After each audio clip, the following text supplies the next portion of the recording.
Ser podcast.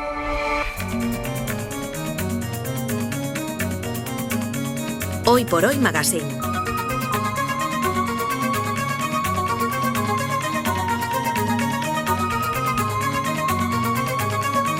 Ser podcast. Cerquita del cierre del año administrativo, nuestros ministros llegan arrastrando sus carteras a esta reunión del Hoy por Hoy. Jaime García Cantero, buenos días. Muy buenos días. Y Nuño Domínguez, muy buenos días. Buenos días. Vamos a empezar por el tema. Que el tema, ya sé que está ahí en la frontera entre este ministerio y el ministerio de Martín Bianchi, que le tengo que asignar un nombre, pero se casa Jeff Bezos, está siendo...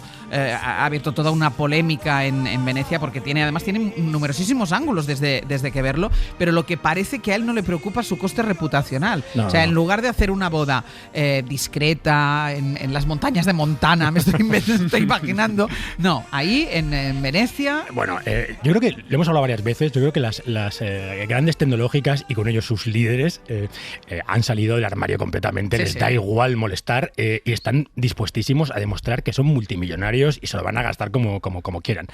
Quizás el espectáculo de Venecia es de lo más vergonzante que se ha visto nunca. Hoy hay periódicos hablando de que se está dando dinero a gente por irse, ¿no? Se está sacando a gente de sus habitaciones. Habitaciones de un hotel, es que esto lo escuché ayer, se alojan la mayoría de los invitados en un hotel que yo no sé si vale la habitación 3.000 euros la noche, me lo estoy inventando, pero son muchas cifras.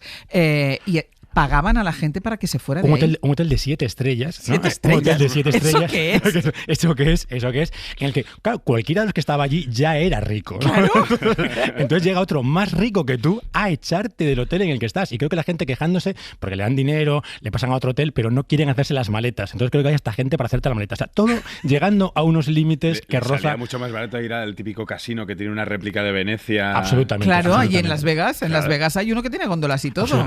Ellos llegaron ayer, llegaron en helicóptero, no saltaron como supervivientes, o sea, los bajaron y luego fueron con un vaporito. Es decir, están haciendo todos los topicazos que uno pensaría de Venecia, llevados hasta un extremo de otra galaxia, pero que incluye dejar la ciudad prácticamente vacía y colapsar la ciudad. Lo hablábamos antes, es verdad que Venecia, el colapso es su situación habitual, pero ellos lo están llevando a una dimensión completamente diferente. Veremos la seguridad, porque va Ivanka Trump, va la hija de Donald Trump, y la seguridad puede ser más loca de lo que estamos viendo ya. Entonces, creo que este colapso y la imagen, la reputación que supone esto para Amazon, cualquiera que entre hoy en su página y vea los precios, ¿no? Le da absolutamente igual. Le da absolutamente igual. Yo creo que estos paralelismos, ¿no? Yo no puedo dejar de pensar en Ciudadano Kane, ¿no?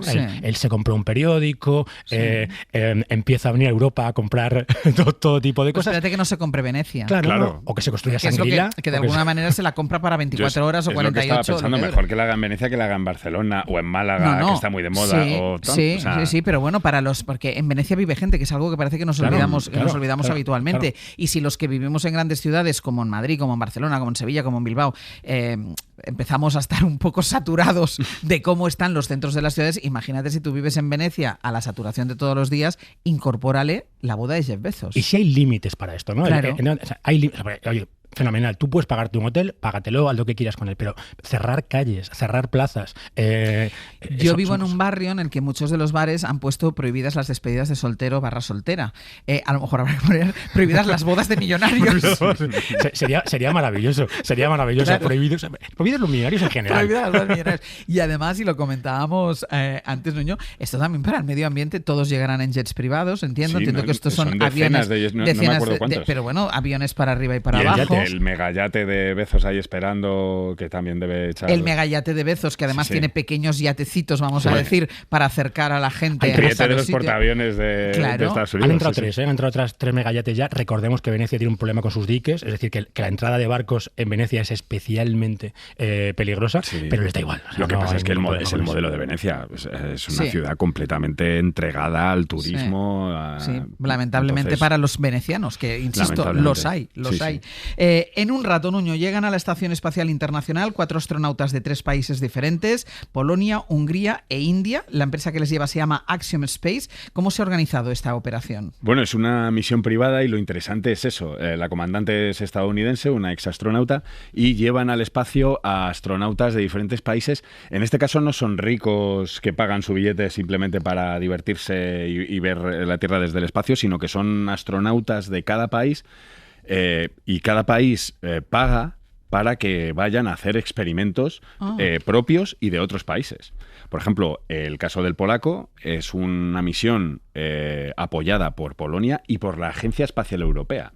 Entonces, es una posibilidad para esos astronautas que han sido seleccionados como reservas, Sí. España tenía uno, y que no pueden tener una misión, por así decirlo, oficial Sí. de aquí a 2030, que es cuando se va a retirar la Estación Pero Espacial digamos que no Internacional. van de práctica, sino que ya van a hacer investigaciones. Claro, y tienen que hacer un montón de experimentos pagados por muchos países. Por ejemplo, India, muy interesante, porque probablemente se va a convertir en el próximo país con capacidad independiente de mandar astronautas al espacio. Tienen ya sus cohetes y probablemente tengan cápsulas antes que Europa.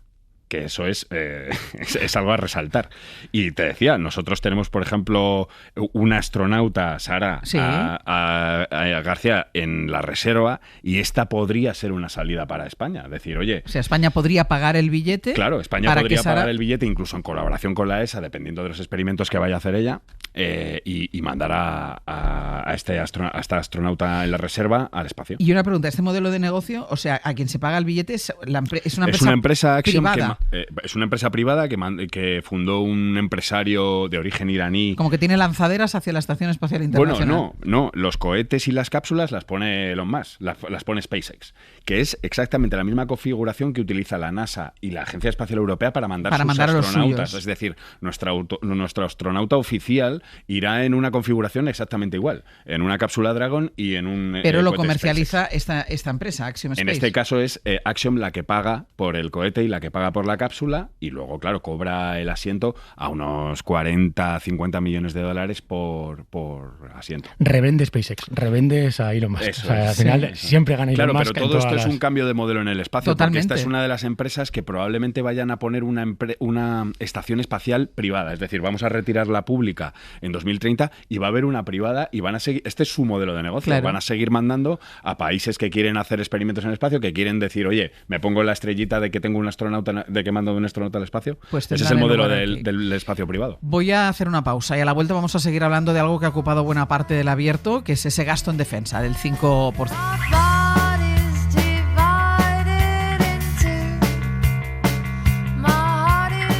Hoy por Hoy Magazine. Ser Podcast. Hoy por Hoy.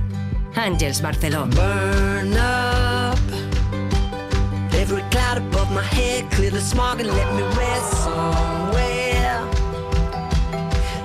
Aquí seguimos en nuestra reunión ministerial de todos los jueves con Nuño Domínguez, con Jaime García Cantero. Les decía que de alguna manera vamos a continuar hablando durante un momentito de algo que ha ocupado buena parte del abierto, que es esa inversión del 5% del PIB en defensa, una inversión de la que se desmarca el presidente del gobierno, Pedro Sánchez, porque detrás de toda esta operación hay una industria militar tecnológica y además lo ha dicho abiertamente Donald Trump, que esta inversión es para que ustedes gasten en la industria militar de los Estados Unidos. O sea, aquí hay un tema de defensa y de falta seguridad. Ir con el catálogo. Vamos, misiles, que ya tenemos hubieran aviones. señalado exactamente lo que quería cada uno. Pero cuando Donald Trump exige, Jaime, ese 5% del PIB a España, lo que pide es compremos su hardware militar.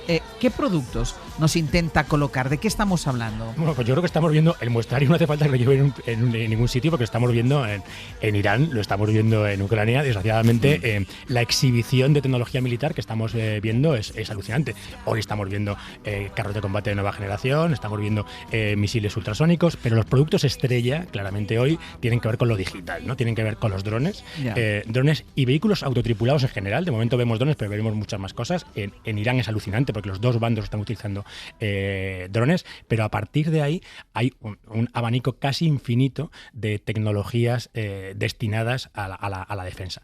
Yo creo que la pregunta del 5% no es tanto cuánto hay que gastar, que es una pregunta relevante, es cómo cómo hay que gastarlo. Y ahí es donde yo creo que Europa tiene muchas cosas que decir. Yo creo que nadie duda hoy de que la tecnología tiene muchísimas cosas que decir en la defensa, y más allá de lo obvio, que una vez más es lo que quiere colocar el presidente de Estados Unidos, tanques y todo lo demás, hay otro tipo de tecnologías de doble uso por las que Europa debería apostar y en las que España tiene intereses reales y capacidades reales, ¿no? Como son todos los temas de ciberdefensa, de los que hemos hablado aquí, de ciberseguridad, pero como son muchísimos más temas, la industria del espacio, que tiene muchísimas cosas que decir en el tema de los drones, industrias relacionadas con la física, como es todo el tema del láser. Hay muchísimas cosas más allá de comprar carros de combate por las que Europa debería avanzar. Y creo que una de las guerras, valga la redundancia, debería ser cómo recogemos que todas esas inversiones en tecnología, incluso en ciencia, se recojan como parte de un presupuesto que en algún momento llegará a impactar en la defensa. Y hay un concepto que para mí es tremendamente interesante, que es que no hay defensa posible sin autonomía digital, sin capacidad de poder tomar tus propias decisiones. Y cuando vemos, como llevaba New York Times antes de ayer en su portada, que me sorprende que en Europa casi no hemos hablado de esto, ¿no? Que Microsoft ha cerrado una cuenta de un juez del Tribunal de la Haya. Y esto es muy fuerte, una cuenta de un juez, porque se le ha ordenado el gobierno de Estados Unidos simplemente porque este juez estaba investigando a Israel por genocidio. Creo que ¿Pero esto cómo puede hacerlo? ¿Le llega una orden de arriba y lo hace? Esto puede hacerlo. Microsoft, que era el menos dócil de los gigantes tecnológicos, pero es sorprendente que en un territorio, vamos a decir, un organismo global como es el Tribunal de la Haya, fuera de tu territorio esté sujeto al mandato de un gobierno extranjero, ¿no? Que es el de los Estados Unidos. O sea, Microsoft es una empresa norteamericana, pero se supone que está operando en Europa y es muy dudoso desde una perspectiva legal que tenga que acatar esa orden, pero la orden la ha acatado.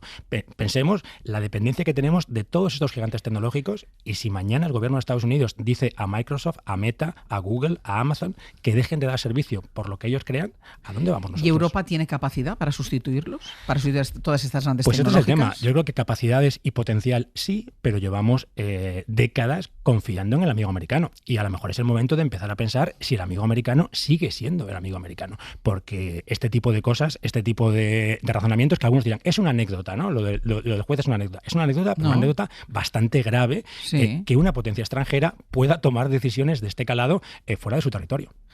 Vamos con investigaciones científicas. Un hallazgo presentado por el CNIO en colaboración con científicos británicos, un nuevo análisis de la inestabilidad genómica, que es uno de los factores que hace que los tumores sean más resistentes y que produzcan metástasis, y el análisis permite predecir qué pacientes no responderán a 3 clases de quimioterapia. La quimioterapia, ya saben que muchas veces se describe como un veneno indiscriminado que mata todo, también mata las células sanas. ¿Se trata de poder personalizar la quimioterapia o sobre todo de saber a quién no le va a funcionar? Es exactamente eso. Lo que pasa es que normalmente pensamos en personalizar, en analizar a la persona y decir, oye, te va muy bien este fármaco, y esto es todo lo contrario, es decir, oye, este fármaco no te va a ayudar. Lo importante es que existen decenas de quimioterapias, entonces en muchos casos este tipo de análisis te puede decir, oye, esta no te va a funcionar y te va a causar, por supuesto, los efectos secundarios que causan este tipo de fármacos en muchos pacientes, y no te va a servir de nada, con lo cual tengo esta otra opción.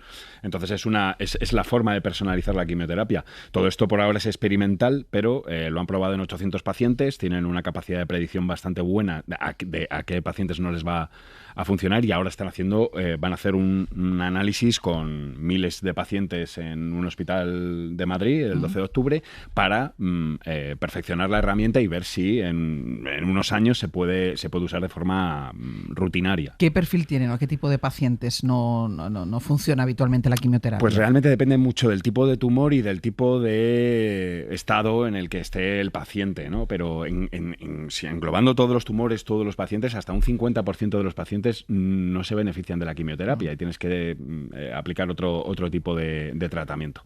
Entonces, esto potencialmente tendría un uso, sería muy importante, sería una herramienta muy útil, sobre todo en los casos en los que tengas una alternativa, claro. ¿Y se ha creado una empresa para comercializar este tipo de test? Uno de los investigadores ha creado una empresa desde hace años. Lo que están haciendo es, sobre todo, patentes sobre estos test de inestabilidad genómica. Estos son como... siempre tenemos en la cabeza que los cánceres surgen por mutaciones en el ADN, pero las mutaciones son cambiar una letra por otra, ¿no? Ya sabéis que tienen 4 tipos de letras químicas y en frases, en hileras de miles y miles de millones de letras. Bueno, pero estos son cambios a gran escala. escala, es decir, grandes fragmentos de ADN que se duplican, se repiten, se dan la vuelta y contribuyen en muchos casos a que el cáncer sea resistente a ciertos fármacos, no solo a quimioterapia, sino a otros tipos. Entonces, la empresa está basada en este tipo de inestabilidad genética que tienen las células de los tumores para poder incluso no solo hacer tratamientos personalizados con quimio, sino con otros tratamientos más efectivos y más personalizados, como la inmunoterapia y otro tipo de fármacos. Entonces, bueno, es un paso muy importante porque no sé si todo el mundo sabe que la quimioterapia se descubrió o se empezó a desarrollar porque hubo un bombardeo en la Segunda Guerra Mundial a barcos aliados, hubo una fuga de gas mostaza y los médicos militares se dieron cuenta de que las células del sistema inmune estaban muriéndose en los que habían sobrevivido. Entonces dijeron, espérate, esto podemos usarlo como un arma contra células malignas. Entonces es así como empieza la quimioterapia. Entonces siempre ha sido algo indiscriminada. Funcionan muy bien y cada vez son más precisos, pero aún así siempre hay esos efectos en muchos casos hay esos efectos secundarios. Entonces, bueno. Más cosas. En Texas ya está funcionando los robotaxis de Tesla, taxis autónomos, sin conductor. ¿Qué tal están funcionando? ¿Cuántos accidentes ha habido?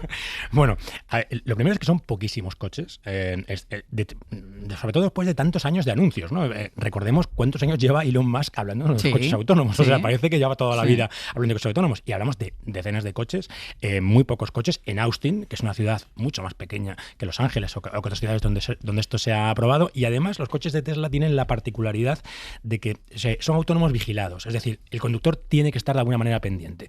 Se conduce solo. Hay un señor delante del volante. Sí. Lleva copiloto. Se recomienda que, es decir, el coche conduce solo, pero más te vale estar tú al tanto de lo que esté ocurriendo. Hay un montón de vídeos en redes de los posibles percances que están teniendo estos coches, que creo que siguen siendo anécdotas, pero lo que para mí el problema que tiene Tesla, aún después del retorno del señor Elon Musk, iba a decir el retorno triunfal, pero triunfal no ha sido, y de su salida del gobierno, es que va muy despacio. Con los años que lleva hablando de todo esto, pensar que ahora, después del anuncio, hablas de unas pocas decenas de coches en Austin, ¿no? Que ni siquiera tienen autonomía completa, pues me parece una apuesta bastante pobre, sobre todo porque hace muy pocos meses que él ha dicho que iba a haber decenas de miles a final de año. Entonces, el ritmo, no sé yo si va a cogerlo. Pero escucha una cosa, que el que tiene que coger el volante si el coche falla es el propio pasajero. Claro, a ver, son coches igual que los Waymos, son coches sobre todo pensados para el alquiler, ¿vale? Entonces el tema, y para compartir. Entonces el tema es que tú cuando te montas tienes que tener carnet de conducir y tienes que tener cierta capacidad de reacción, de estar pendiente dentro del coche. Los Waymo, que son la competencia de Google, en teoría no. La otra cosa lo que sí que hacen estos, igual que los Waymo, es arder fácil. Lo digo por si alguien en Austin está también pensando en manifestarse o en hacer este tipo de cosas. Pero el modelo de conducción es, vamos a decir, menos autónomo que el de Waymo. Claro, porque sí, cuando estaba pensando en taxis, ¿sabes qué estaba pensando? Como por las mañanas ahí me recoge siempre un taxi y pensaba, ¿y qué me tengo que sentar? Igualmente, si no hay nadie delante, me tengo que sentar en el asiento de atrás. Quedaría como mucha ¿no? Es un poco extraño. Vale. Sí. A ver, extraños son. O sea, yo es que he pensado que va el vehículo autónomo, un señor sentado en el copiloto, en el asiento de copiloto, y luego tú te montas detrás, ¿no? Entonces, no, eso ya sería... sería una locura. Eso solamente vas tú, pero tienes que tener carnet y estar y comprometerte a estar pendiente. O sea, es un poco menos autónomo de lo que dice la palabra autónomo. Vamos a hablar también de una investigación sobre terremotos, Nuño, que publicaste ayer un reportaje. La sobreconstrucción tiene como consecuencias que los terremotos son ahora más peligrosos porque son más devastadores. Empieza recordando uno terrible que sucedió en Málaga en 1884, que causó entonces 900 muertos, y se teme que si esto volviera a pasar, claro, moriría mucha más gente.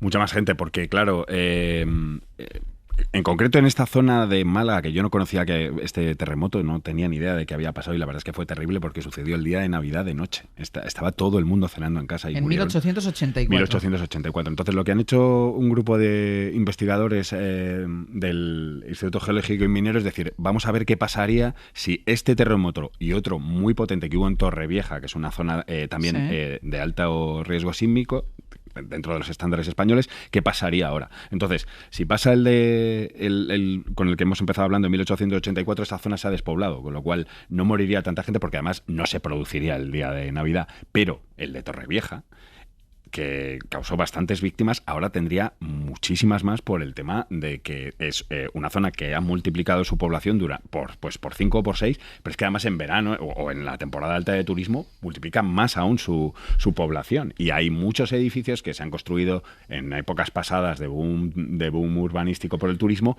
que no responden a los estándares de seguridad sísmica que deberían tener. A ver, tampoco hay que alarmar a la gente porque bastantes catástrofes ya tenemos en el mundo como para estar pensando en terremotos, pero es verdad que los científicos dicen esto sabemos que se va a volver a producir. Un terremoto de esa intensidad se va a volver a producir. Pero ante esto, ¿qué haces? Porque la gente es la que es. Las casas ya están hechas. Las casas ya están hechas, se pueden reforzar edificios, se pueden tomar ciertas medidas, aunque el estudio muestra que yo creo que no hay un país en el mundo que pueda estar preparado para esto, ni incluso los países de más intensidad sísmica, probablemente Japón, otros países sí que tienen unas construcciones más preparadas, pero sobre todo lo que puede ayudar es a la respuesta. Estos tipos de sistemas también te pueden decir, oye, vais a intentar acceder a esta población y no hay forma de cruzar este río porque se han caído los puentes, que es lo que pasó en el siglo XIX, o muchas otras cosas, ¿no? Intentar ayudar a las unidades de emergencia. Y después a tener cierta conciencia de que esto, en el rango de 150 a 200 años, es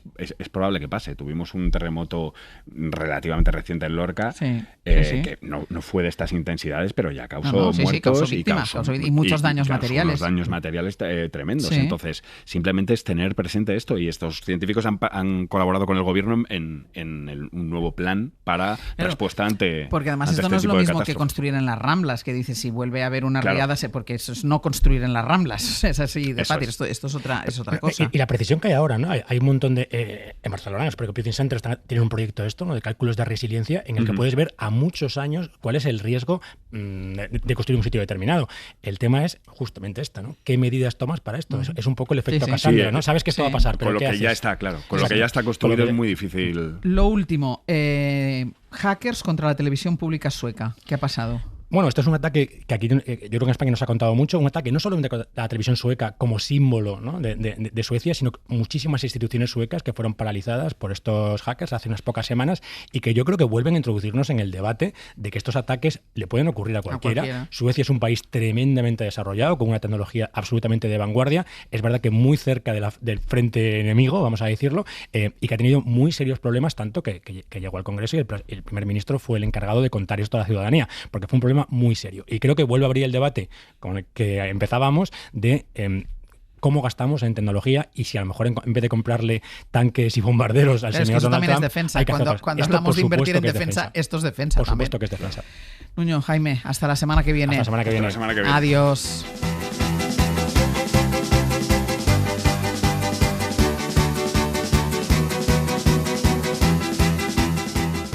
Hoy por Hoy Magazine. 10:39 de la mañana, 9:39 en Canarias. Cada 15 días salimos del estudio con la imaginación para hablar con una persona sobre la que ni siquiera yo sé su nombre. En esta sección, usted no sabe con quién está hablando, los invitados siempre me citan en un punto concreto que debería darme, no siempre lo consigo, pero me debería dar alguna pista sobre ellos. Hoy mi cita me espera en la ciudad suiza de Zúrich.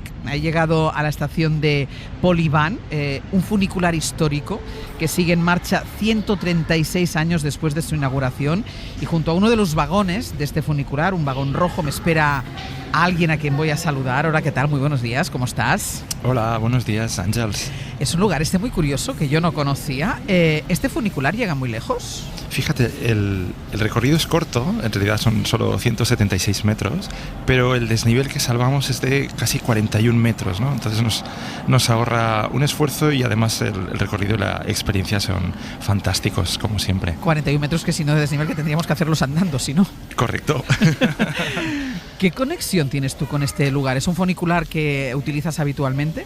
Pues fíjate, yo vivo y trabajo muy cerca de aquí, de la ciudad de Zúrich, pero me gusta mucho venir aquí, los vagones, las vías, los turistas, los pasajeros que vienen a disfrutar del viaje tienen mucha conexión con mi oficio. ¿Por qué? ¿De qué trabajas? Soy ingeniero del ocio. Ingeniero del ocio. Sí. Es la primera vez, te lo prometo, que escucho algo así. ¿Qué hace un ingeniero del ocio? Pues En mi caso, yo estudié ingeniería industrial, pero le ponemos esta etiqueta ingeniero del ocio, porque en realidad somos ingenieros profesionales técnicos de distintas especialidades que nos dedicamos a este sector, ya sea para hacer, es decir, fabricar atracciones para parques, ferias o centros acuáticos, o gestionar, certificar muchas de estas instalaciones relativas al entretenimiento.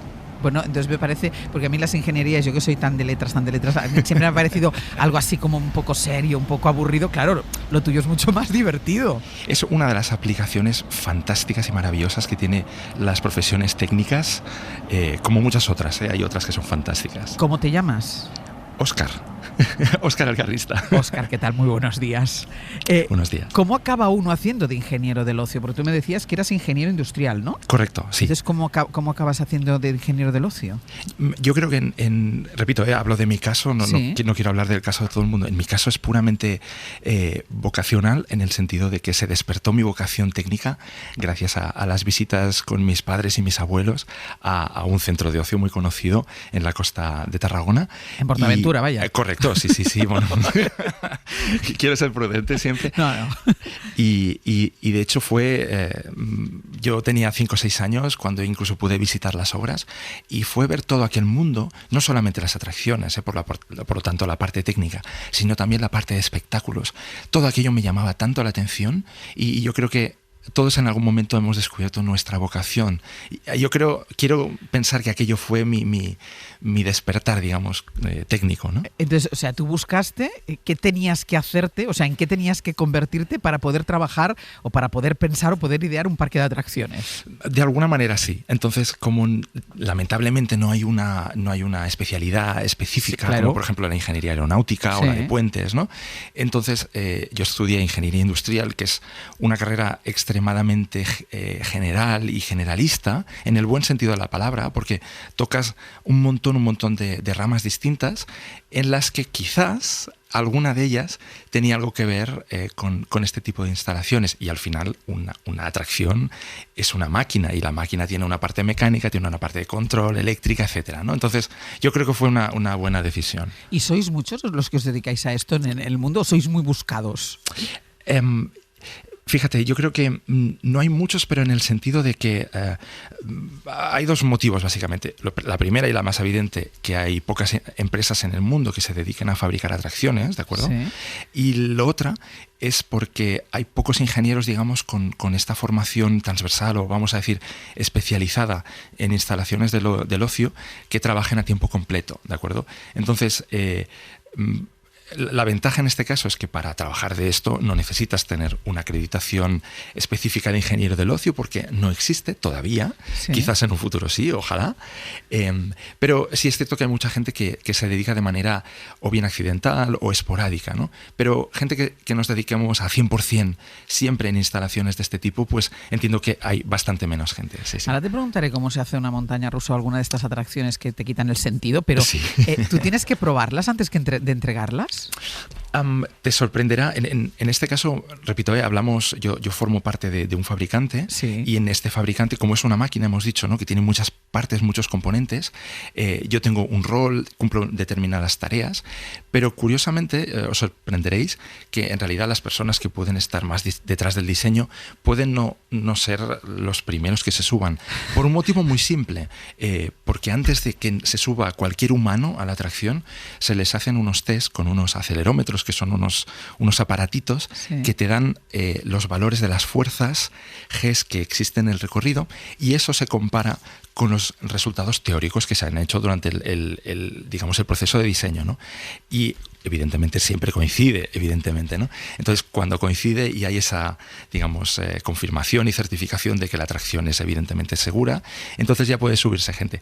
Y muchas veces esas personas son los responsables eléctricos o el advisor, la persona que está, digamos, gestionando el montaje, o normalmente, y esto es una cosa yo creo que muy bonita, ¿no?, al final el parque hace esa inversión en esa atracción y es una deferencia, ¿no? Y normalmente los parques están muy, muy, muy emocionados y para ellos es un proyecto muy importante, ¿no? No cada día instalas una montaña rusa. Entonces, normalmente siempre se invita pues, a los directivos, a los responsables técnicos para que, hombre, tengan ese detalle, ¿no? Que sean los primeros en disfrutarla o en sufrirla. En mi caso sería sufrirla. En disfrutarla, sí. Porque claro, me decías una cosa, dice, primero hacemos unos test antes de que se suba un ser humano a la máquina, porque claro, entiendo que en el diseño, o sea, no solo está el recorrido, si tiene más curvas, menos curvas, más subidas, más bajadas, sino que hay que pensar incluso, yo que sé, que no le explote a uno la cabeza con la velocidad.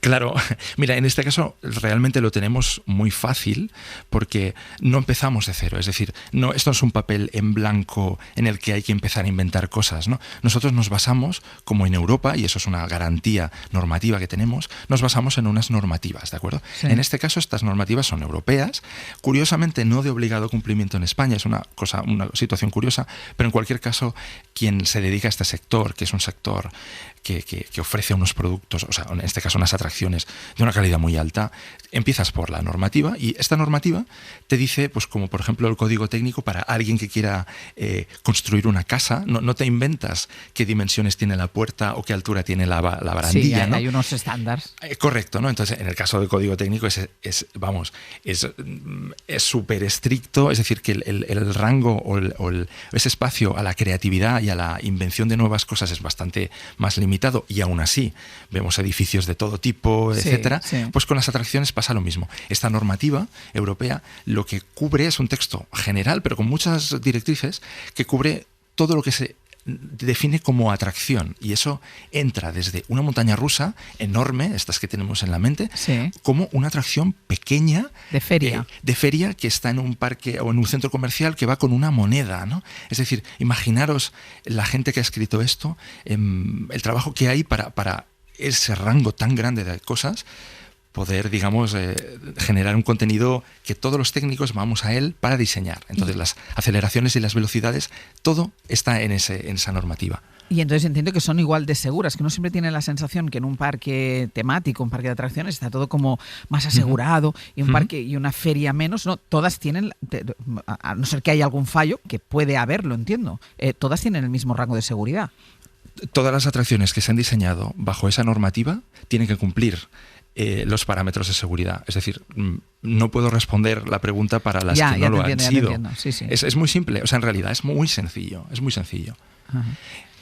¿Y la imaginación tiene límites? No.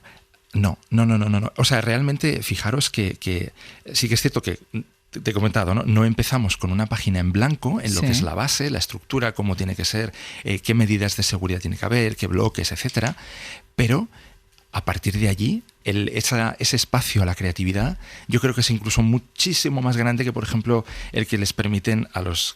siempre te pongo el ejemplo ¿no? El del código técnico, ¿no? Sí. Entonces, sí, es increíble y aparte, muchas veces en nuestro sector se parte de una idea del parque, ¿no? O del parque o del cliente, que puede ser un centro comercial o puede ser lo que se llama un Family Entertainment Center, ¿no? Que son como parques pequeños dentro de espacios urbanos, ¿no? Entonces, normalmente incluso se puede partir de la idea de ellos, es decir, ostras, yo quiero que haya que de repente hay una escena y que se abre el suelo y la gente cae.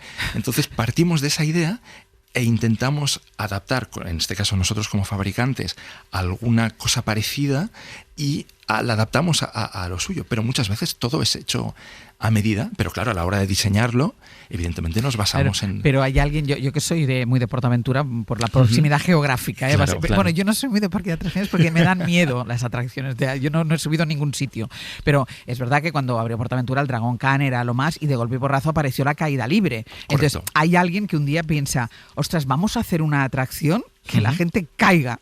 Increíble, ¿no? Sí, y además, fíjate, en el caso particular, es una curiosidad muy graciosa, los sistemas de las caídas libres al final es un ascensor, ¿no? Y que cuando estás arriba te sueltan, ¿no? Sí. Entonces, claro, ¿cuál es la cosa que todos nos viene a la cabeza? ¿Cómo frenas, no? Eso es lo más importante, ¿no? Pues fijaros que el tipo de frenos que se utiliza, que son unos frenos magnéticos, que funcionan siempre, es decir, haya electricidad o no, siempre va a frenar la góndola, por lo tanto es un sistema ultra seguro.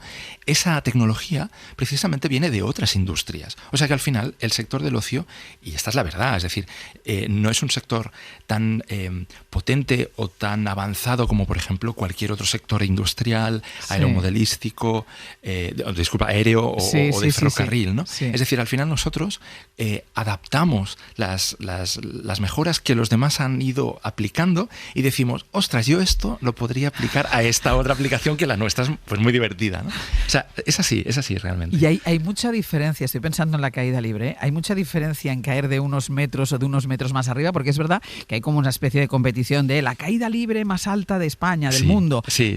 O llega un momento que ya te da igual desde donde te caigas.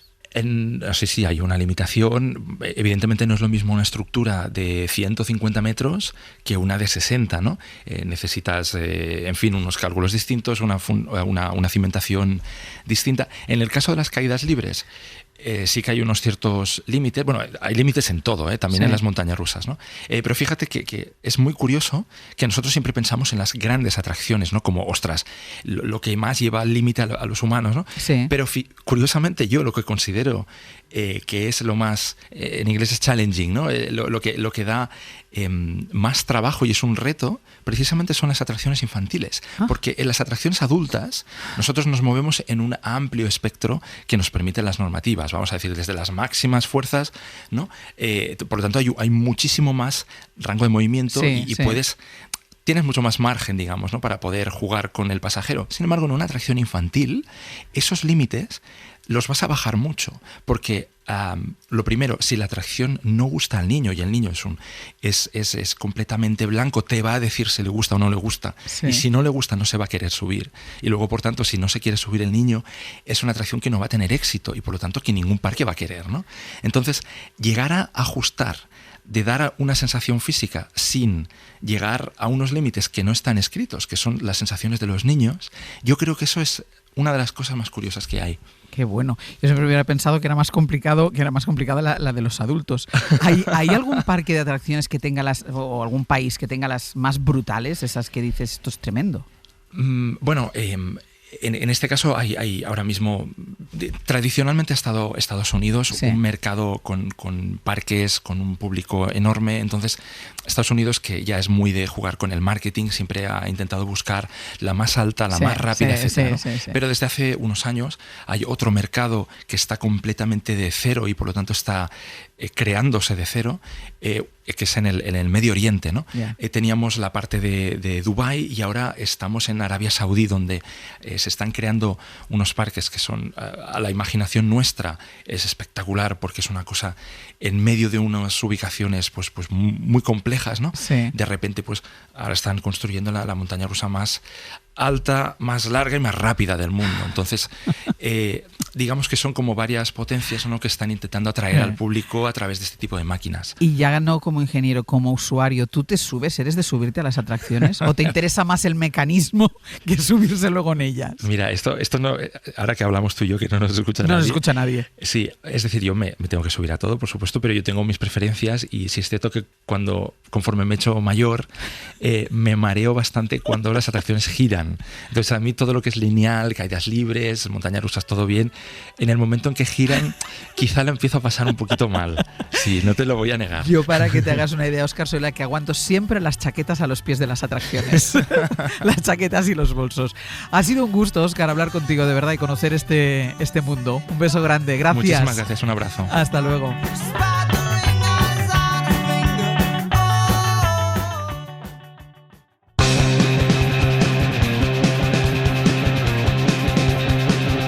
Por Hoy Magazine.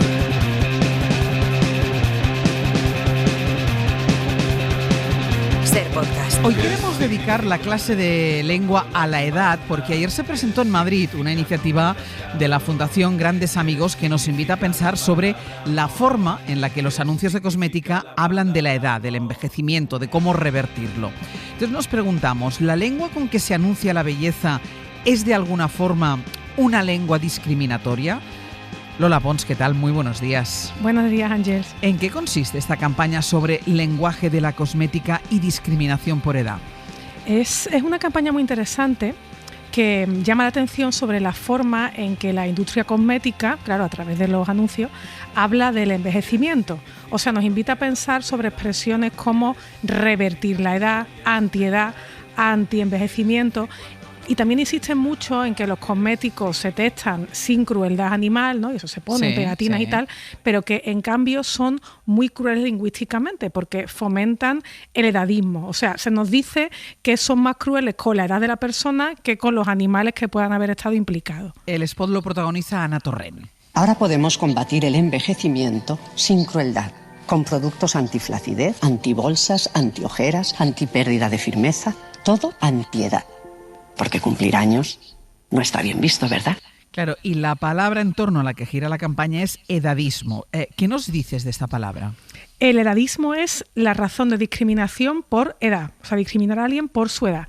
Se dice edadismo con 2 Ds, no se dice edaísmo, tampoco, aunque se dijo en un tiempo ageísmo, de age en inglés, aunque desde luego este edadismo está reproduciendo una palabra del inglés, ¿no? El concepto de ageism, que se introdujo en inglés al final de los años 60.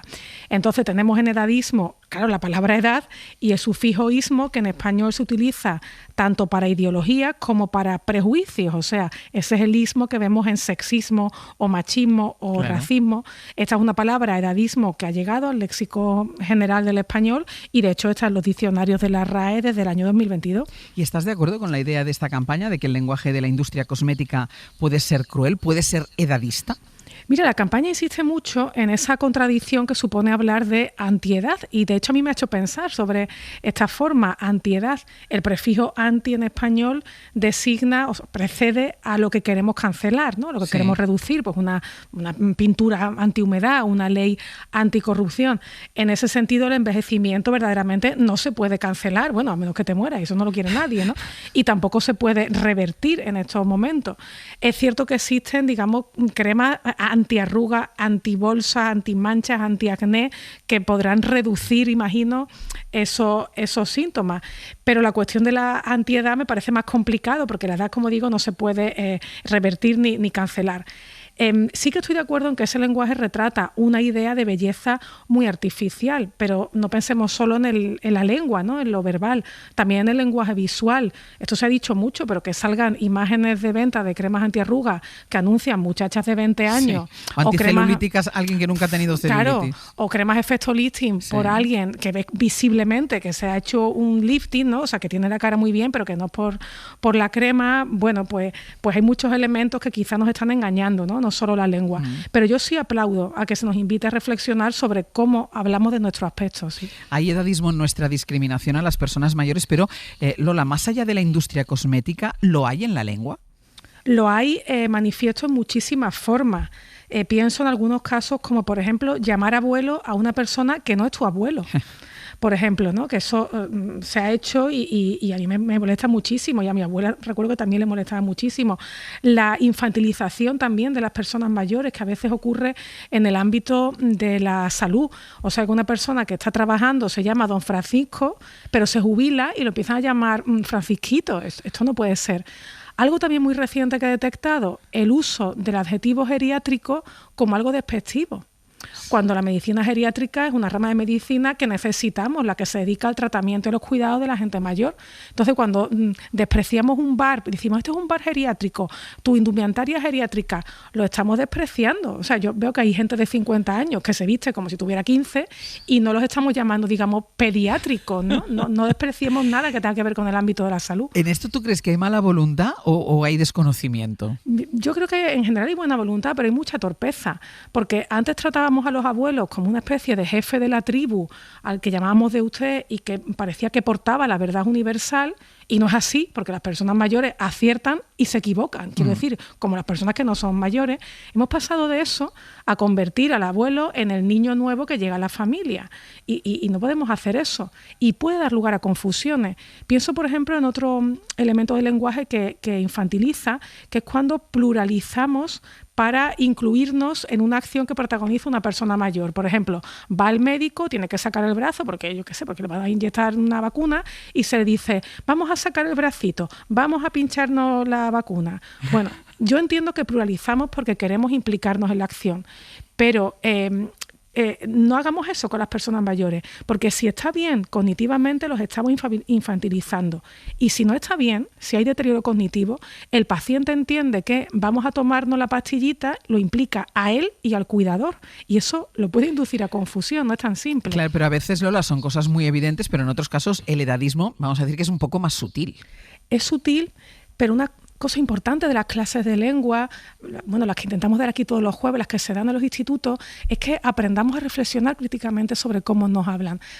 Por ejemplo, pienso cuando dicen en el telediario, esta persona, o quien sea, ¿no?, tiene 70 años y todavía dibuja. Como que todavía, ¿qué es ese todavía? Diríamos, tiene 70 años y todavía come. Pues claro, hablo también del lenguaje visual. Esos reportajes sobre algo que ha ocurrido a un colectivo de más de 70 años, pues no sé, que se ha encontrado una vacuna o que se ha diseñado un producto.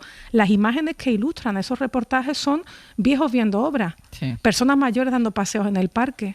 Sí. Pues mira, Ángel, yo voy a montones de presentaciones de libros y te digo que el público típico es señora de más de 65 años, porque nos sacan a las personas mayores yendo a presentaciones de libros. O sea, yo sé que hay cosas excepcionales, yo qué sé, tener 80 años y sacarse un Ironman, pero hay también una normalidad en las personas mayores que no se refleja mediáticamente. Claro, y has puesto ejemplos que afectan a hombres y a mujeres, pero yo tengo la sensación, Lola, de que el edadismo en la lengua es más cruel con las mujeres. Bueno, desde luego, porque hay un asunto que no es lingüístico, que es que el día en que las mujeres estemos a gusto con nuestro aspecto corporal, con nuestro pelo, con nuestra edad, con todo, se caen miles de industrias mundiales, ¿no? Entonces, la idea de que nuestro estado, sea el que sea, es deficitario respecto a un ideal, es edadista. Cuando dicen de alguien, de una mujer que está menopáusica perdida, cuando se está criticando a alguien por no tener la regla, que es algo que un hombre no ha tenido en su vida, pues eso es profundamente edadista. Como lo es, por ejemplo, y en esto insisto mucho, yo soy una pesada, pero los profesores podemos ser muy insistentes, es edadista el que nos hayamos convencido nosotras mismas de que ser llamada señora es un insulto. Pero ¿cómo es eso? O sea, yo pienso que la palabra señorita es mucho más insultante porque implica muchas cosas, contigo. Mucho más que señora. O sea, siempre mejor que nos llamen de doña. O sea, mejor doña Bárbara que Barbie, mejor señora que señorita. Y sin miedo, si la edad no tiene nada que ver con el tratamiento que uno recibe. Madre mía, están mil cosas. Pues Lola, muchísimas gracias. Muchas gracias a ti. Un beso. Un beso. Will your eyes still smile from your cheeks? Darling, I will be loving you till we're 70. Hoy por Hoy Magazine. Ser Podcast.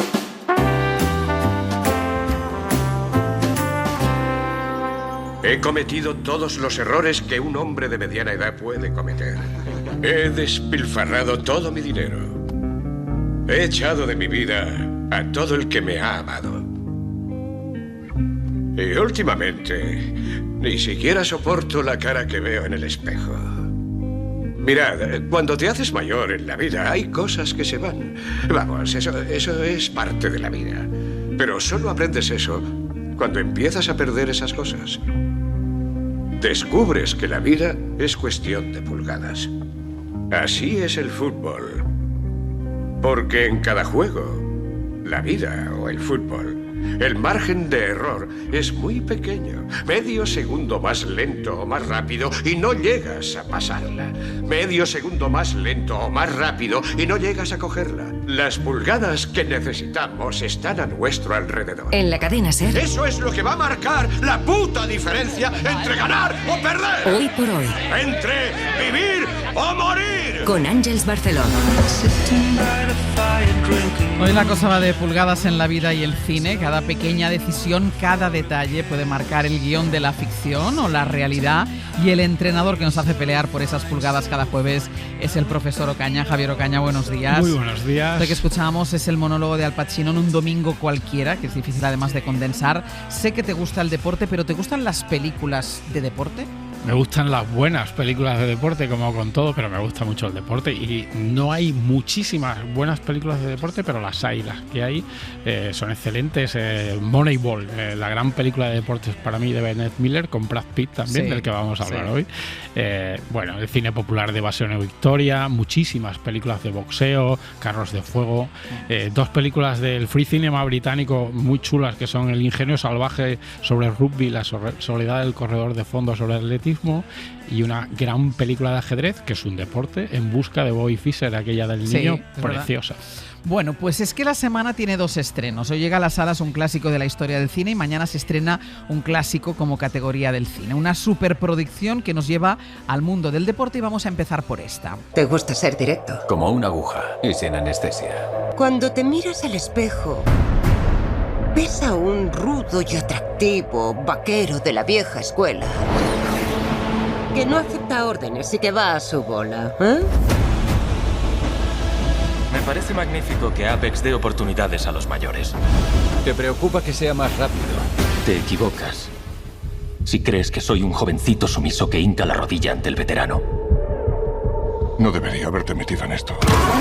Porque se estrena F1, Fórmula 1, la película. Y lo primero, ¿puede haber un título más horrible? Pero es que yo llevo llamándole a esta película 2 meses Fórmula 1, y me enteré hace poco que es F1, la película. Bueno, yo he dicho F1, que es como se lee, pero yo mismo he dicho Fórmula 1. Y todo el mundo dice Fórmula 1. Pero es F1 la película. F1 la película es el título. Horroroso. Tremendo.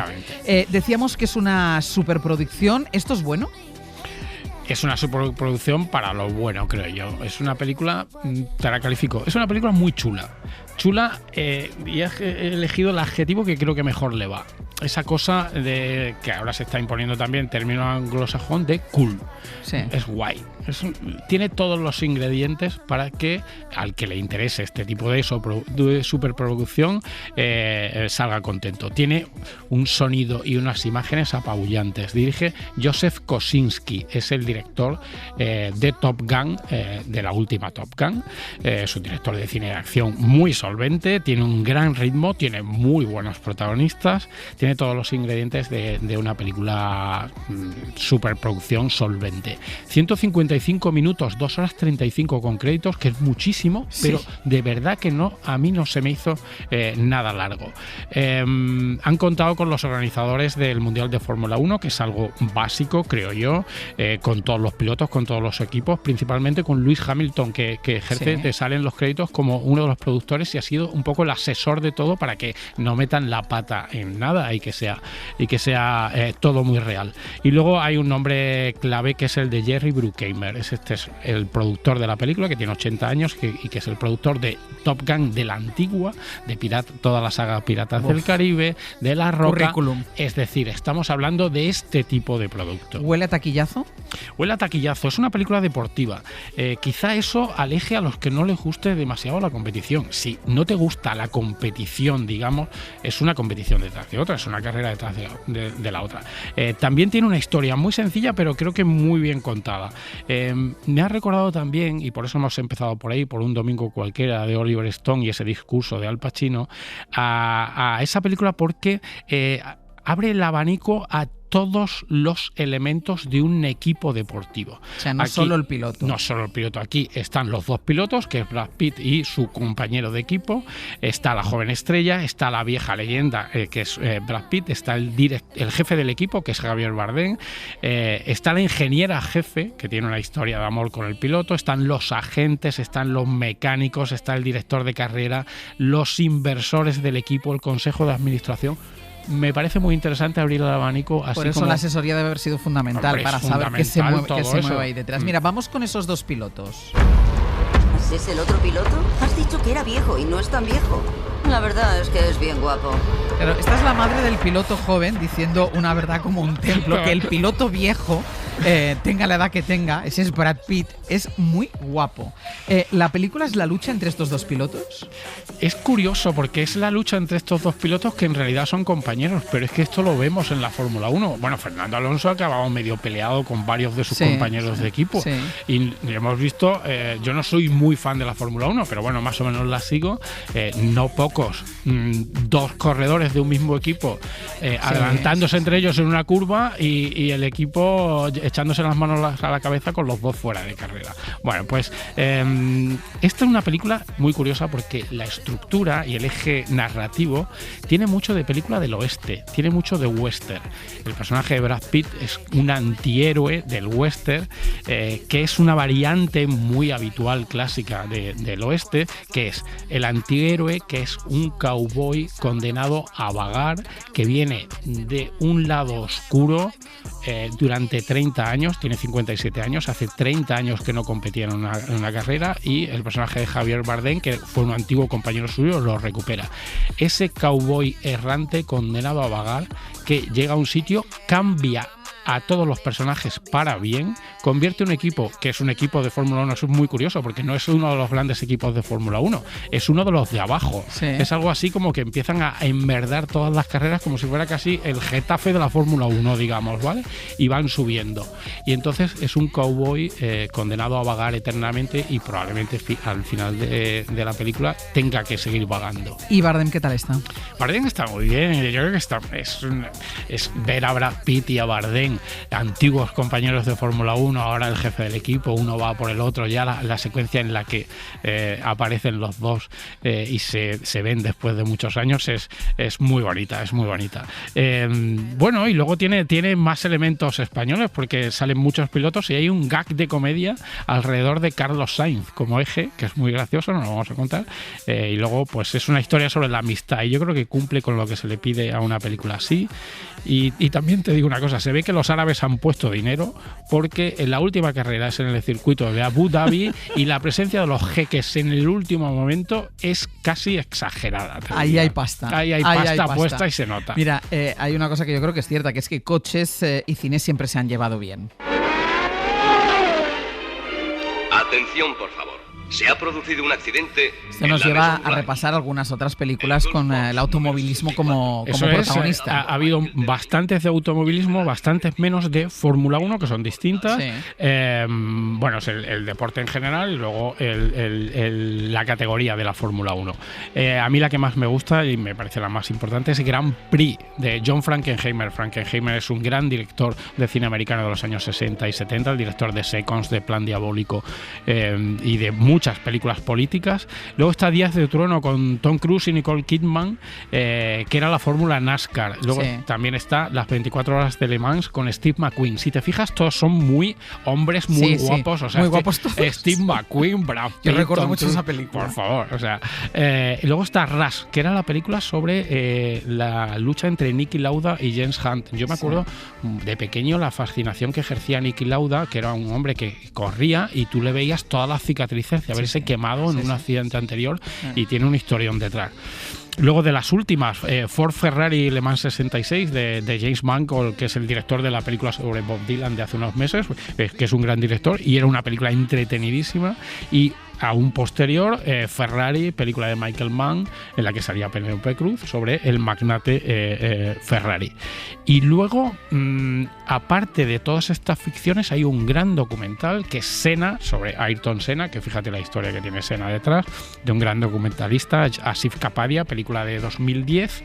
Y el pensar en todo esto de los coches y demás, me han venido a la mente dos películas que quiero recomendar, que me gustan mucho, que las dos son del año 1971, gran año por cierto, y que van de asfalto y velocidad y de carreras ilegales, pero no es Fast and Furious, que son Carretera asfaltada en dos direcciones, de Monty Hellman, y Punto Límite Cero, de Richard C. Sarafian. Para todos aquellos que vean F1, la película, y tengan mono de más películas de coches, aquí está la lista de Ocaña.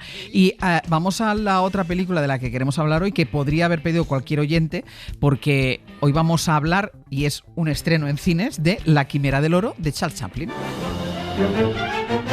¿Qué quiere decir que es un estreno en cines? ¿Cuántos años tiene esta película? Bueno, esta película tiene 100 años. Es el centenario de La Quimera del Oro, que es una película de 1925. Y se repone nada menos que 35 cines. También digo una cosa.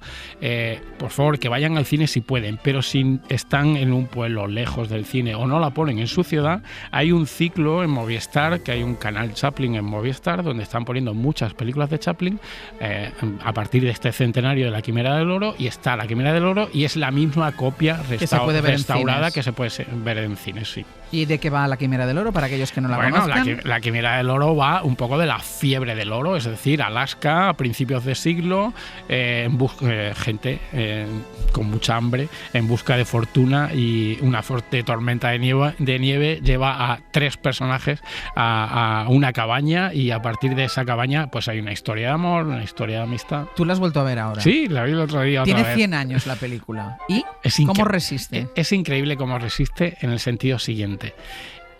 ¿Cómo nos podemos reír la gente de 2025, que somos muy distintos probablemente, o igual no tanto, de la gente de 1925, en el mismo sitio, con el mismo gag, y que sea tan emocionante después de todos estos años? Eso es el cine popular y ese es el secreto de Charles Chaplin. Además, director, actor, compositor, el guión, evidentemente. La película además sufrió varias reconstrucciones porque su estreno, que habla mucho de la autoexigencia que tenía Chaplin. Se estrena en 1925, en 1942 Chaplin le añadió música, una narración sincronizada, le quitó rótulos, reorganizó secuencias, cambió el final. Bueno, pues esta versión de 1925 es la que sale ahora, porque la han reconstruido con un coleccionista que tenía una copia porque aquella se perdió. O sea, la primera. La primera, sí, la primera, sí.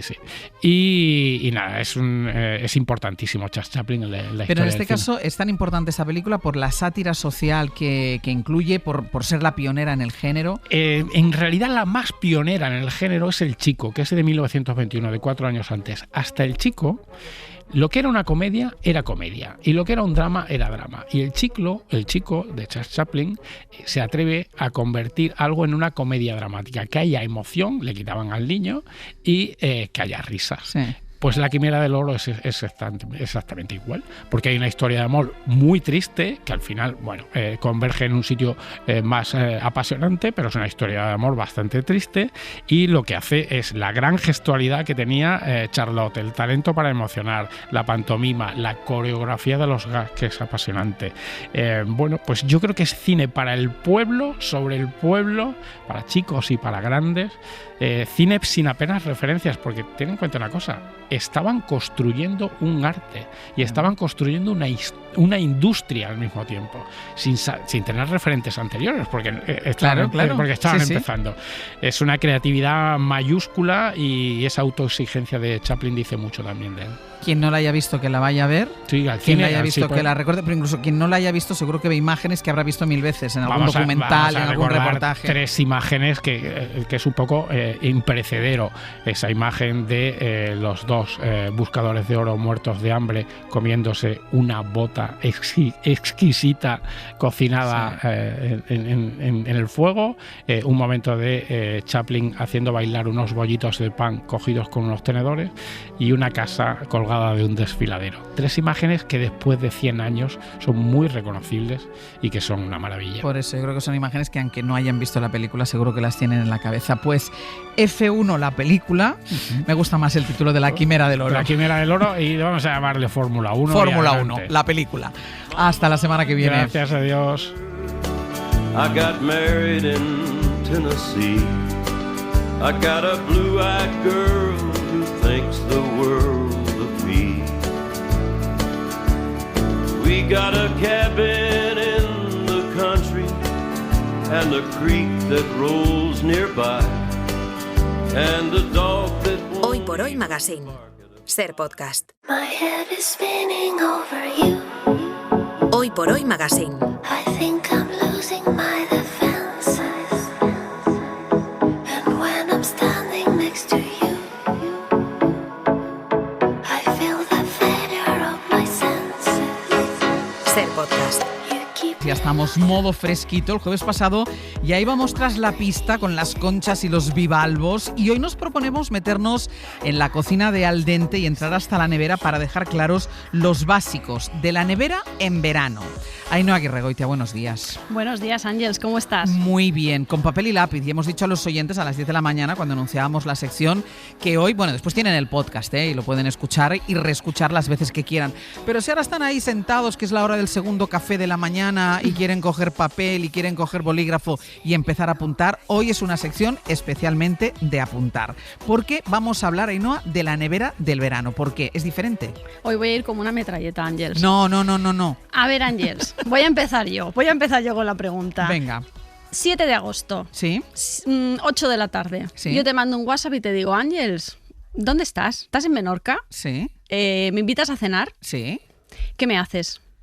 Puf. Yo ceno, ¿eh? No, tú cenas. A mí no me apeñas con un vasito de gazpacho. No, te podría ofrecer de primero un vasito de gazpacho, que Eso siempre sí. hay en verano en la nevera. Eso sí. Te podría hacer una ensalada muy rica, de tomate, con piparras. Te podría poner, si hay higos, te podría poner Uy, qué también rico. higos en la ensalada. Sí. Y después, de segundo, te podría hacer unas gambas a la plancha. Pero tienes gambas, sin yo avisarte. No, sin tú avisarme.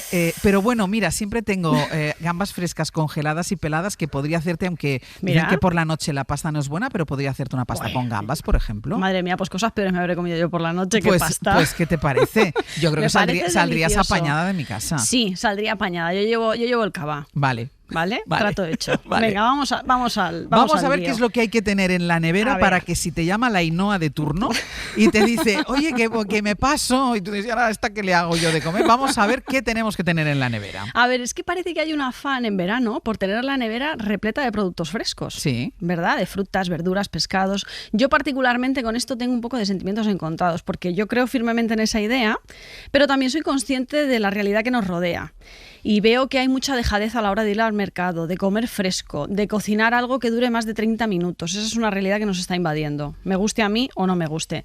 Entonces me encuentro con esa disyuntiva, y me planteo cómo podría ser esa nevera veraniega a gusto de todos, realista, hedonista, apetecible y fácil de llevar a cabo.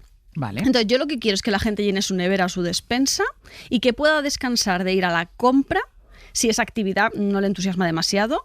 Así que todo lo que voy a hablar hoy es una cosa que se puede hacer tanto con conservas como con productos frescos. Vale. Ojo con la sección de hoy, ¿eh? Atención, ¿eh? O sea, tela. Y además vamos a dar de comer mínimo para 15 días. Vale. Y distinto y variado. Les he dicho yo que cojan papel y lápiz, que ahí van 15 recetas hoy. Entonces, una curiosidad. Si tú le preguntas al ChatGPT Sí. ¿cuáles son los básicos del verano? Él te da una lista con lo siguiente. A ver. Agua fría, bebidas isotónicas, frutas frescas de temporada, gazpacho, salmorejo, verduras, yogures, huevos, quesos suaves y frescos, tipo feta, mozzarella o de Burgos, fiambre y proteínas frías, jamón cocido, pechuga de pavo, helados, polos y hielo. ¿Tú crees, Ángels, que con esta nevera sobrevivimos 15 días tú y yo? No, yo me echaría a llorar. Tristemente. Estaríamos finísimas, eso sí. Sí, estaríamos sí. monísimas. Y vamos a volver en septiembre echados sílfides, pero eso a ti y a mí no nos interesa. Exacto. Entonces, vamos con mi lista. Vale. Yo he hecho una lista, una primera lista que se pueden comprar tanto en fresco como en conserva. Vale. Tú llegas a tu Airbnb y te vas al mercado o al supermercado y compras limones, que pueden ser frescos o encurtidos. Sí. Hojas, albahaca, hierbabuena, cebollino, cilantro. Tomates encurtidos tipo cebolla, pepinillos, piparras, como me has dicho tú en la ensalada, Sí. zanahoria, coliflor, latas de pescado, berberechos, mejillones, navajas, zamburillas, atún, sardinillas, latas. Todo esto, la calidad que cada uno pueda. Hay gente que podrá hacerlo muy pro y hay gente que tendrá que hacerlo más sencillo. No hay problema. Vale. Pasta corta, alguna bolsa de pasta corta. Es más cómoda, tanto en frío como en caliente, de trabajar. Fiambres y embutidos. Butifarra, sobrasada, sobre todo sobrasada. Mira, esto te lo hubiera podido ofrecer también. Siempre tienes. Eso Bueno, siempre. pues ya verás tú, con lo que tienes, como ahora se te van a ocurrir más ideas y me hubieras dado todo un banquete. Y ahora verás por qué la sobrasada es importante. Pavo y pollos tipo fiambre. Pimientos asados, cebolla asada, todo esto lo encuentras en conserva. Sí. Legumbres ya cocidas, aceitunas y, por supuesto, un básico de aceite de oliva, sal, pimienta y vinagre. Vale, estos pueden estar frescos o en conserva, mayoritariamente conservas, hemos hablado ahora, salvo los Sí. fiambres y las hierbas y eso, pero frescos sí o sí, que tienen que ser frescos. La fruta. la fruta. La fruta, es que esto no hay forma. Quitando los higos que pueden ser secos, en la sandía, el melocotón, las cerezas, todo este tipo de frutas yo no la he encontrado. No hay forma de consumirla mejor que no sea fresca, ¿no? Ahí sí que Entonces, tenemos que ir un poco más a menudo al mercado. Sobre todo si la comes muy rápido. Bueno, sí, exacto. Sí, porque una sandía vuela en 2 días. Eso Claro, es y unas cerezas, te pones el bol de cerezas delante y como si no hubiera un mañana. Pero ahí los melones y las sandías a veces los venden por la carretera. O sea, que no hay ni que ir al mercado. A veces pasas por la carretera y ves ahí a alguien volviendo o yendo a la playa, te eso compras es. un melón o una sandía. Y ya está, eso no Vale, cuesta. ya tengo en la nevera tanto las latas como la fruta fresca. Sí. ¿Qué hago con todo esto? Mira, 2 clásicos del verano que no podemos obviar, que es los que acabamos Sí. de nombrar. La sandía y el melón. Eso generalmente no falla. Entonces, hay muchas formas de comerlo. La más clásica es la de postre, pero yo te voy a dar otras opciones. Por Venga. ejemplo, con una sandía lo que podemos hacer es un ceviche de sandía. Ah. Sandía en dados pequeños, cebolla encurtida, cilantro, chile, zumo de lima o lima encurtida en taquitos y sal. Qué bueno. Ya está, súper fresco, súper rápido. Y Para un lo que- entrante. Y para un entrante, sí. Perfecto. O una cena ligera. Sí. Ensalada de sandía, tomate y berberechos con hierbabuena. Sandía en cubos, tomate en dados, lata de berberechos, hoja de hierbabuena picada o hierbabuena seca. Todo lo que estoy diciendo, lo que he dicho al principio, ¿vale? Ujú. Limón, aceite de oliva, sal y pimienta. Vale. Algo muy fresco también y muy fácil de hacer. 2 recetas con sandía. ¿Con melón qué hacemos? Un melón marinado con chile, limón, cilantro, tipo pico de gallo. Cortamos el melón en cubitos pequeñitos, zumo de limón o ralladura de limón o ese limón encurtido del que hemos hablado, algo de picante, cilantro picado, sal, pimienta y aceite de oliva. Muy Ujú. fácil, con algún snack que tengas por ahí crujiente que se haya dejado el inquilino anterior. Y para Lo aprovechas. y luego un ajo blanco, por ejemplo, de melón. Ujú. Con melón, si tienes algún bote de leche de coco, unas almendras, aceite de oliva, vinagre, sal y ajo. Las almendras opcionales. Si Ya no lle- tienes, tiras para adelante con Ya otra cosa. llevamos 4 recetas. Sí. Después pueden recuperar todas estas recetas en nuestro podcast. Sí, no hay Ya problema. tenemos 2 con sandía, 2 con melón. Pero ¿qué pasa si un día dices, también me canso de comer frío todo el rato, quiero comer un poco templadito o incluso un poco caliente? Claro, es que ahora es cuando vamos a darle caña a esos fiambres que hemos comprado. Vale. Que además de comerlos en frío, tipo en bocadillos o sándwiches, también podemos cocinarlos, aunque no demasiado, sí que podemos cocinarlos. Vale. Entonces, por ejemplo, un salteado templado de legumbres con fiambre de pavo y albahaca, que son unas legumbres cocidas tipo pochas o alubias blancas, incluso con garbanzos, el fiambre de pavo cortado a taquitos, cebolleta encurtida, unos tomates en dados, albahaca, aceite de oliva, sal, pimienta, salteamos ese tomate con ese pavo, que coja un poco de color, añadimos las legumbres, la cebolla encurtida, removemos un par de minutos, retiramos del fuego y agregamos ahí la albahaca al final, junto con la pimienta. ¿Esa eres tú o es un efecto de sonido? Soy yo. Soy yo que me comería ahora un plato de esto.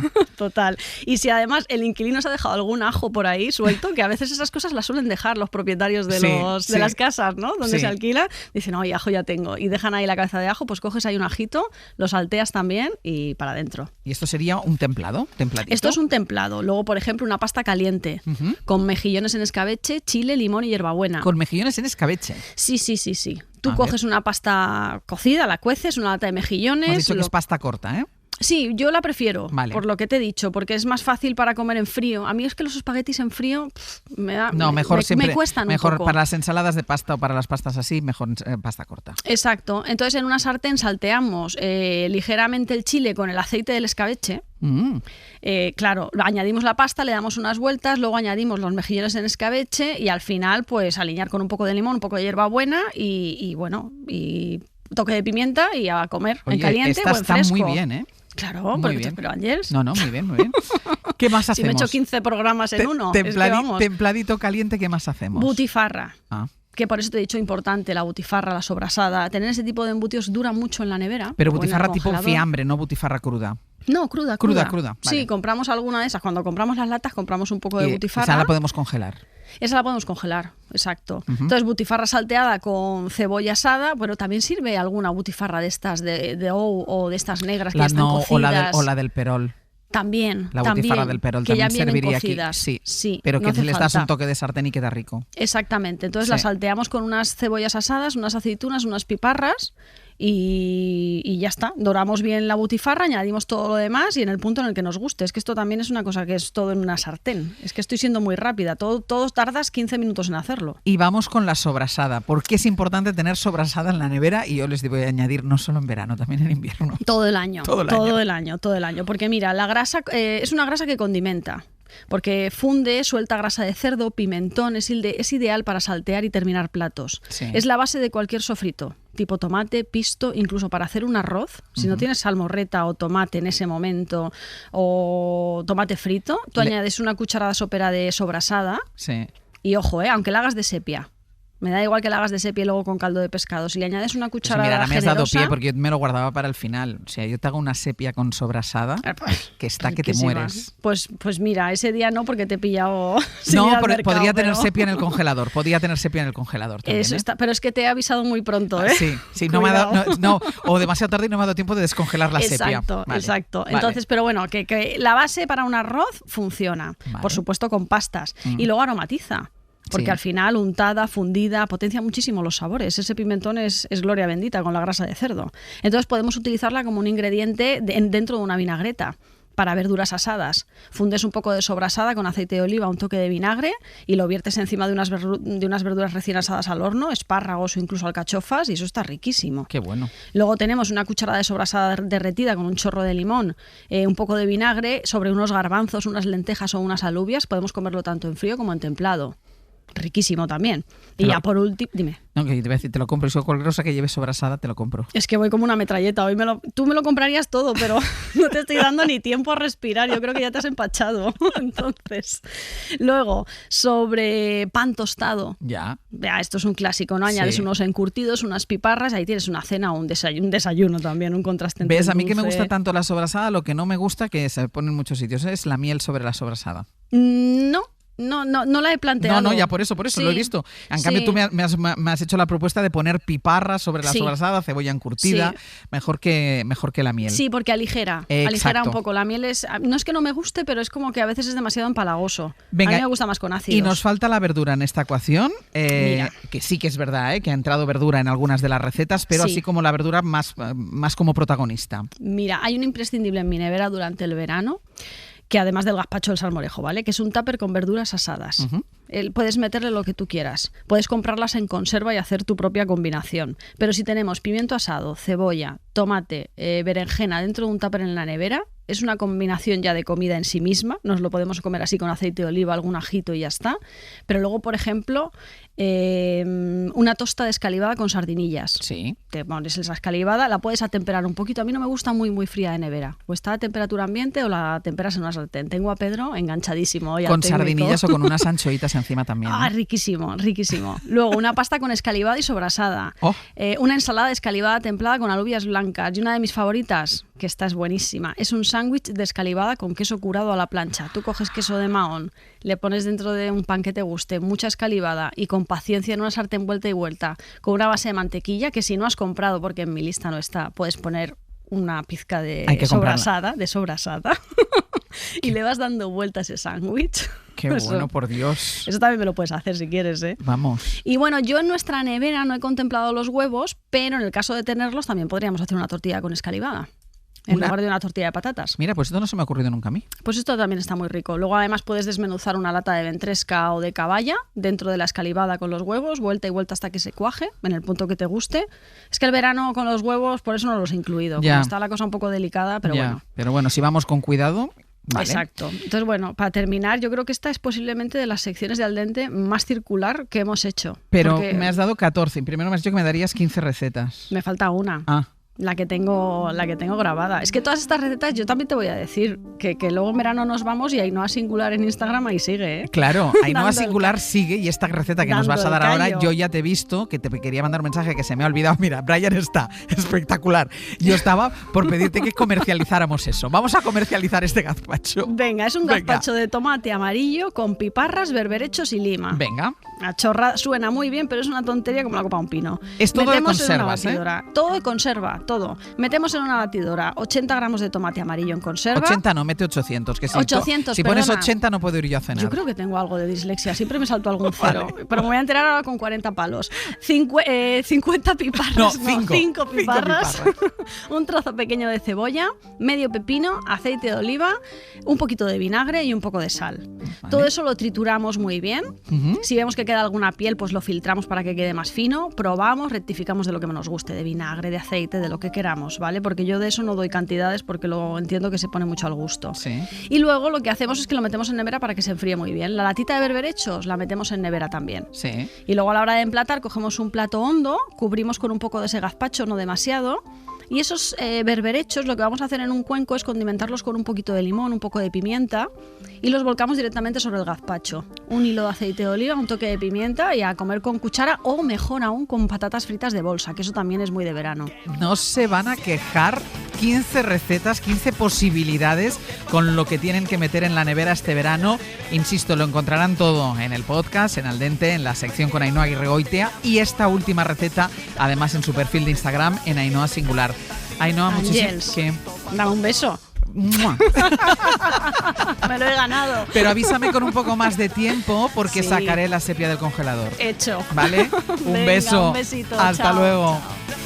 Pocas neuronas que me quedan, se me encienden los olores, se me apaga la conciencia y me da igual 8 que 80. Hoy por Hoy Magazine. Ser podcast.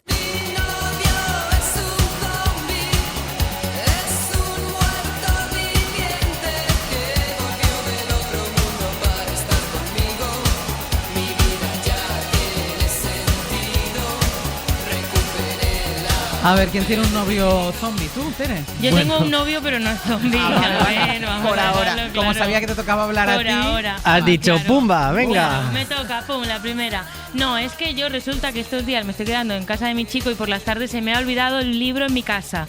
Entonces ayer me puso la Play, como Pero un tú niño. sabes que hay librerías en todas partes. Sí, pero... Se puede bajar un momento a la librería y comprarse un libro. Es Incluso que- se pueden comprar por teléfono. O el bote Sí. de champú, que también es interesante. He para venido leer. a hablar de mi historia, chicos, ya luego me contáis lo de la librería y tal. El bote de champú es buena idea. Me puso la Play como para que me entreteniera por la tarde y no diera la tabarra. Entonces empecé a jugar al Call of Duty. ¿Tú lo conoces? No. No, porque tú hasta ayer tampoco lo conocías. Yo hasta ayer tampoco Claro. lo conocía, pero Ahora soy veré. buenísima al Call of Duty, chicos. Es un videojuego de ir como reventando cerebros a la gente, que puedes o jugar en línea contra otros o matar a zombies. Yo no Eso me es quería... más instructivo que un libro. Insisto, ¿por qué no bajas y te compras un libro? Hoy lo hago. Mañana os digo el título del libro y hablamos de eso. Pero bueno, que sí, estaba pasándomelo genial y lo he comentado hoy por la mañana porque he visto que en verano lo de salir a la calle y bajar a la librería se me hace mucha bola. Hay aire acondicionado, en la librería. Bueno, pues no digo nada. Oye, que se Nada, acabó. hacemos El lunes hablamos de lo que a queráis. las 12 que venga Pero otra.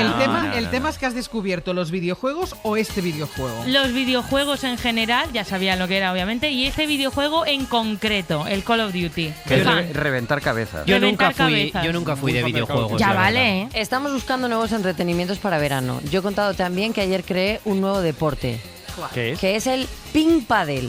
Ping paddle. Ping paddle. Si juegas con un niño que todavía es más bajito que la mesa de ping pong y se la puede comer o Madre clavarse mía. la esquina en el ojo, pues tú coges al niño, te pones a jugar al ping pong pero en el suelo, vale, un bote de bola o a dar a la pared. Y lo que se marcan son goles, hay que simplificar. ¿Y qué Vale, superficie por pones en puntos, el, por set y en tal. el suelo? No, en el suelo, estás jugando en el suelo, bota la pelota. Claro.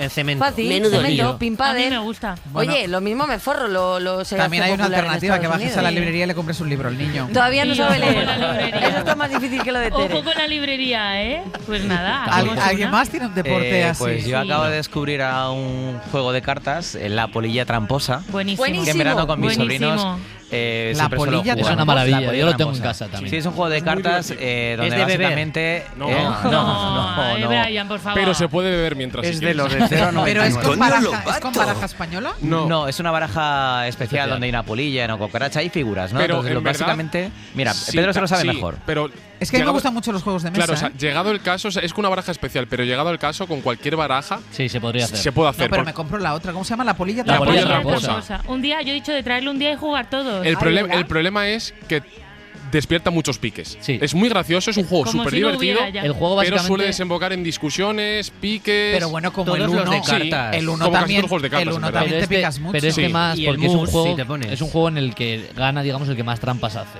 Ah, entonces, Claro.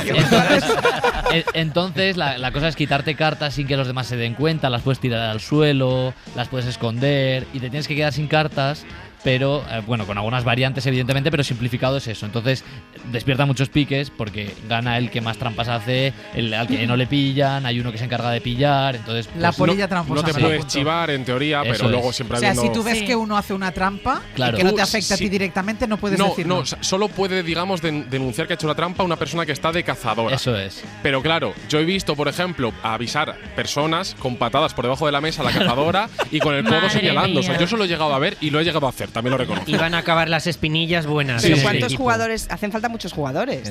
Bueno, yo he jugado No, es que desde, aguante a partir de el tres. cuerpo. desde 3, Sí, 4 a partir de personas 3. a todos los que quieras. Dicho eso, cuanto más mejor. Claro. Y tú esto lo descubriste ayer. Sí, Bueno, yo lo estoy esta descubriendo semana, ahora, yo sí, tampoco sí, no sabía esta que semana. De existía. hecho, intenté ir el otro día a comprarlo y estaba agotado el juego, Bueno, y a partir de ahora que lo hemos comentado, Sí. todo el mundo Mejor yendo nada. Y corriendo. entonces lo bueno que tiene es que para mí los juegos de cartas, si no hay trampas, Claro. no tienen gracia. No, ni Lo los juegos tendré en cuenta. de cartas Es una- ni nada. de trampas, de O sea, hay meterse que con hacer otro, trampas bueno, sí, siempre. sí, sí. Si la suerte me arrastra hasta ti. Hoy por hoy. Rindo con todo lo que somos. Por mí ya puede abandonarme y atender a otros. Nada quiero. Pues vamos ya, Ana, con el último compás. Te va a tocar sujetarnos las chaquetas y los bolsos porque tú has dicho que a ti no te gustan. No. No sé si alguno más presente tampoco se va a subir a la atracción. Eva tampoco. Yo tampoco. Pascual tampoco. Yo me subo. Bueno, pues vamos todos a subirnos a una atracción porque hoy. Bueno, pues si somos un 3 ya nos vamos al bar a tomar una cerveza. Claramente. O sea, yo porque siempre me quedo sola. Un mareo mucho mejor. Tú te apuntas a la Sí, yo cerveza. me quedo abajo. Vale. Yo a los dos. Vamos a irnos porque hemos conocido a Óscar Elgarrista, ingeniero del ocio, porque estudió ingeniería industrial, pero él se dedica a esto, a hacer atracciones, a diseñarlas para parques, ferias o centros acuáticos. Nos ha dicho dónde se están haciendo y construyendo las más sorprendentes, cómo se prueban, cómo están súper reguladas y que si giran él no se monta, que también se marea. Y nos ha contado muchas cosas más. Los sistemas de las caídas libres al final es un ascensor, ¿no?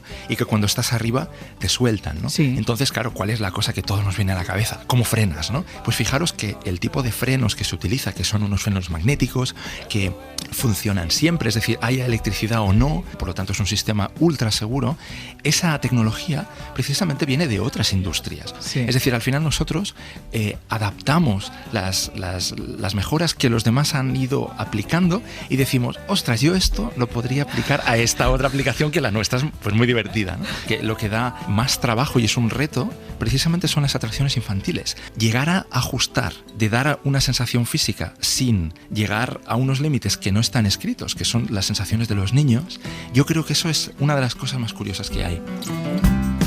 No subiría jamás a la caída libre. ¿Alguien ha subido de aquí? Yo sí he subido. Yo es probablemente la única atracción No que lo no me recomiendo. gusta. No lo recomiendo. Qué horror. Pero si es que es un momentito de nada. Sí, pero vaya momentito. Joder, macho. Prefiero 6 horas y Claro. 20 minutos de programa, como el que mañana empieza. Pues no sale a Toma cuenta, ya. ¿eh? A partir de las 6, pongan el despertador. Cuando uno menos lo espera. Para no perderte ningún episodio, síguenos en la aplicación o la web de la SER, Podium Podcast o tu plataforma de audio favorita.